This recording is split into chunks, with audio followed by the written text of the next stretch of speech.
Warning, do not try at home. Everything here was done under the supervision of a trained professional. Do not try this at home, as it is extremely dangerous. Remember that. Here we have a DeWalt 20-volt battery. It's for a drill. And as you can see, I have 2 screwdrivers on the end, so I can connect the terminals together with a motor, just like that. And that's got it spinning really fast. And as you can see with my digital multimeter right here, you connect both ends of the multimeter to the battery.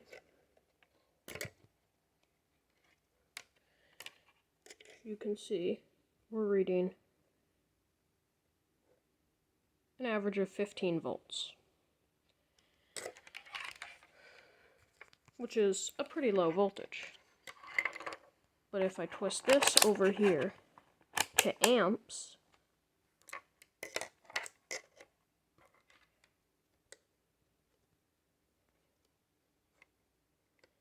it's not a lot, but it sure is enough to give you a good shock. So how can I do this? Shouldn't I be getting electrocuted? Is it because I'm only using one hand? No. Watch this. If I touch it with both hands, you can see I am touching both terminals. So, why am I not getting shocked?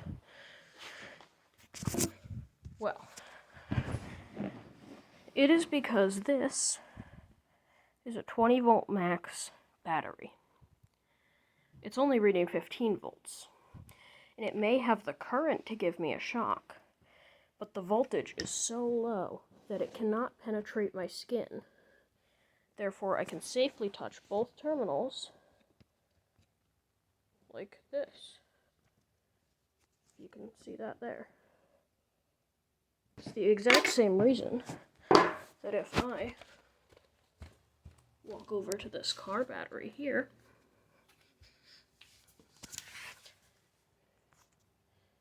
I can set the camera right here and touch both terminals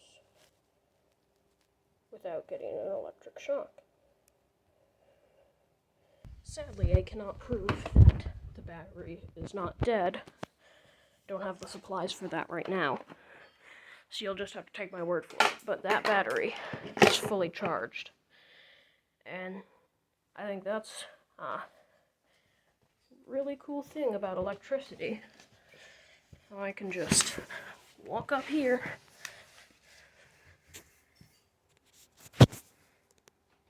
and do this all I want.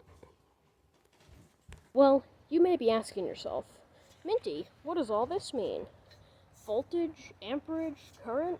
That doesn't make any sense. How can you touch low voltage things without getting shocked? It doesn't make sense.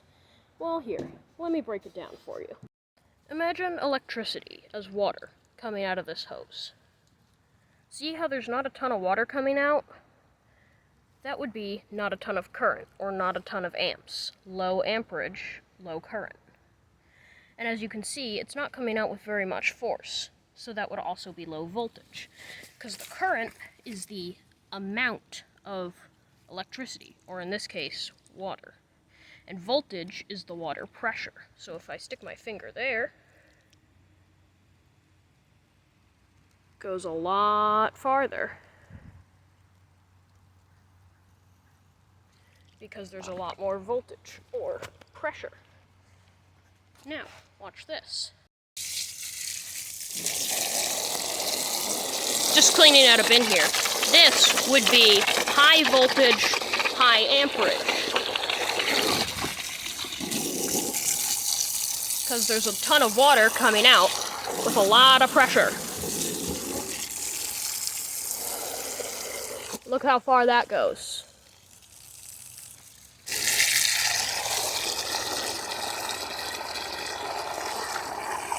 And I can make it go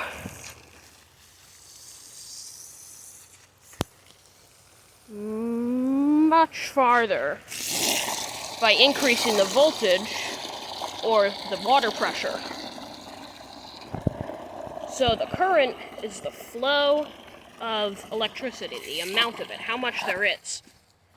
And voltage is the pressure. Much like a lightning strike is high voltage, high amperage. That's how it's able to conduct through the air. You know how it makes those big arcs? Air is not conductive. It's actually an insulator.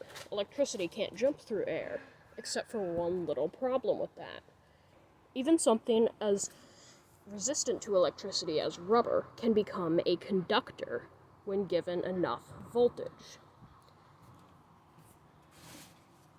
Now, let me explain. Have you ever gotten a static shock? That's actually thousands and thousands of volts of electricity going through your body to the doorknob or whatever else is there. And those little static shocks that jump through the air have enough voltage to turn the air, which is an insulator, into a conductor. So, if you take a piece of rubber and take 2 copper wires, put a copper wire on either side of it, and connect it to a 9-volt battery, the circuit won't complete because the rubber will stop it. But if you build up thousands of volts and send it through, the rubber will actually conduct the electricity and complete the circuit because the voltage, there's so much pressure, so much voltage that it needs to get to a ground wire to complete the circuit. So it jumps through the rubber, which normally would block it, and actually makes the rubber become a conductor because there is so much voltage or so much pressure. Almost like if you take like a water jet, for example. You take a shield that's meant to, I don't know, block water. It can block water. But when you raise that water pressure more and more and more, eventually the water breaks through that shield and goes through it instead of being stopped by it.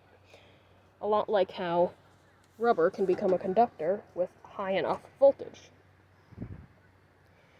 And then amperage is kind of really just how much power there is. I mean, if you get shocked by a 10,000 volt source that's like 0.0001 amp, I mean, you're not going to get a shock at all. And there's no power going through it. I mean, you can conduct it, but there's no... You can conduct the electricity, but there's not much to conduct.